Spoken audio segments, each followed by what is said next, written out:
السلام عليكم ورحمة الله تعالى وبركاته.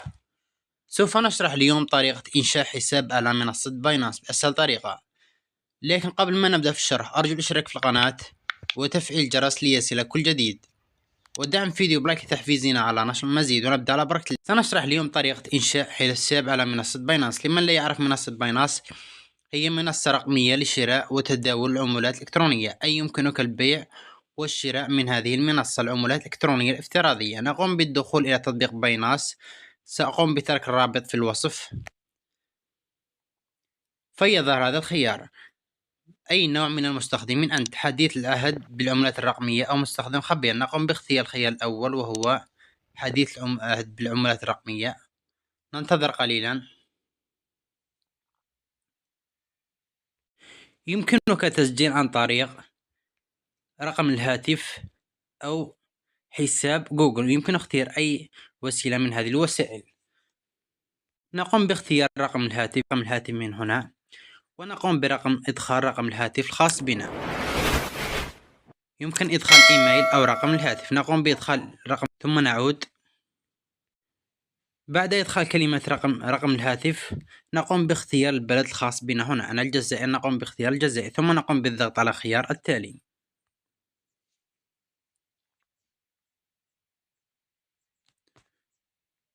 ثم ننتظر قليلا. نقوم بالضغط على الحصول على الرمز.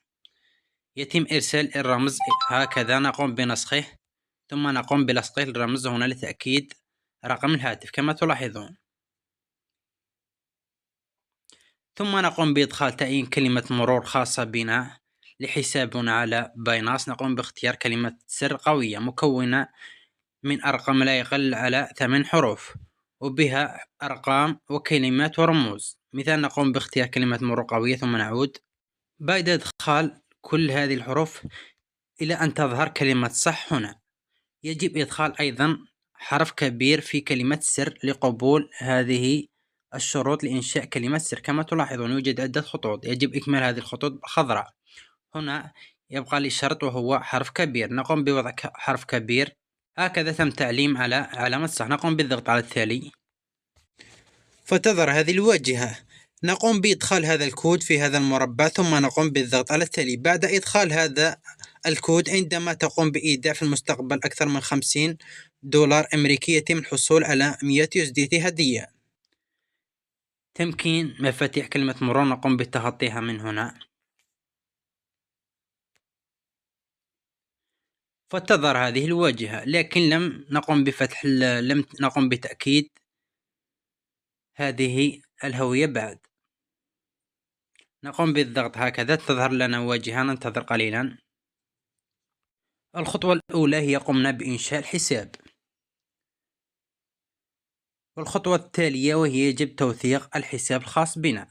إذا لم يظهر لكم تحقيق الهوية نقوم بالضغط هنا، يوجد خيار تحقيق الهوية والدخول إليه مجددا كما تلاحظون. إذا تم الخروج مباشرة نقوم بالضغط على تأكيد الهوية فتظهر مجددا، فتظهر هذه الواجهة. نقوم بالضغط على متابعة. هنا نقوم بإدخال اختيار البلد الخاص بنا هنا، ثم نقوم بالضغط على خيار متابعة.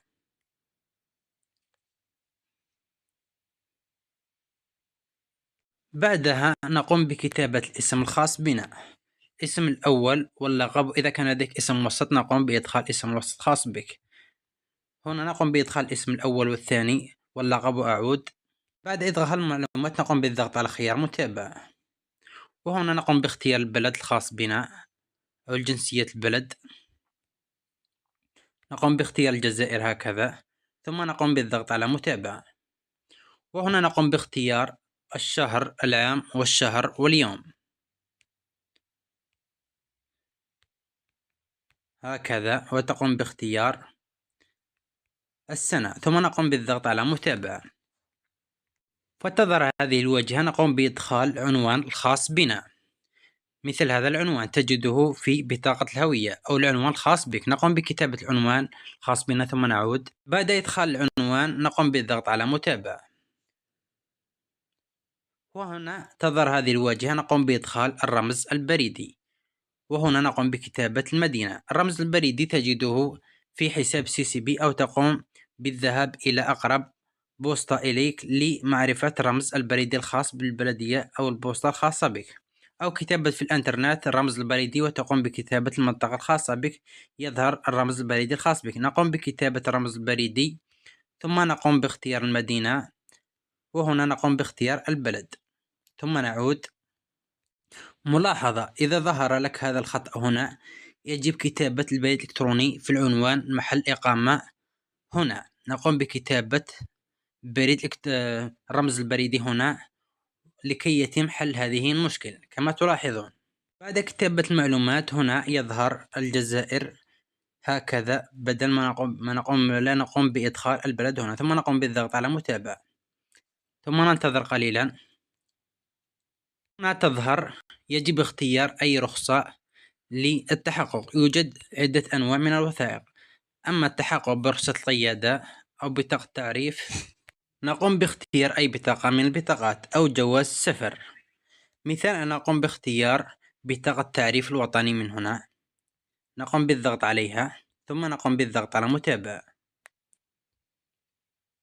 فتظهر هذه الواجهة. ارفع صورة كاملة وثق هويتك، تأكد من أن جميع التفاصيل مقروءة في الصورة التي ترفعها، تأكد من أن الوثيقة أصلية وغير منتهية الصلاحية، ضع الوثيقة على خلفية ذات لون واحد. نقوم بالضغط على خيار متابعة. من هنا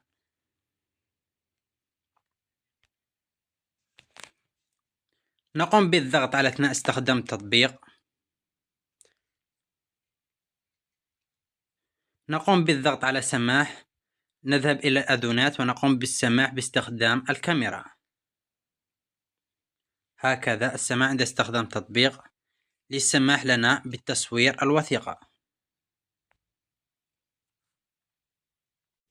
نقوم بتصوير الوجه الأمامي للكاميرا للبطاقة، ثم نقوم بعد تصوير الوجه الأمامي نقوم بقلب بطاقة التعريف الوطني على الظهر. هكذا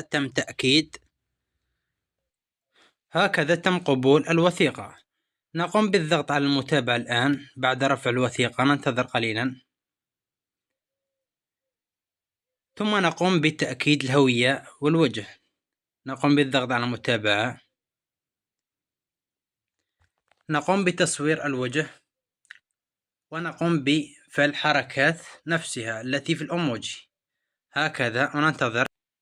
هكذا تم اكتمال التحقق. نقوم بالضغط على إغلاق، ثم ننتظر إلى أن يتم تفعيل منصة باينانس. يتم إرسال رسالة إلى البريد الإلكتروني بأنه تم تفعيل هذه البطاقة، ويتم تلوين انتظار إلى اللون الأزرق. وصول رسالة إلى البريد الإلكتروني وتم التحقق من البطاقة وتم تأمين باينانس وتم تفعيلها.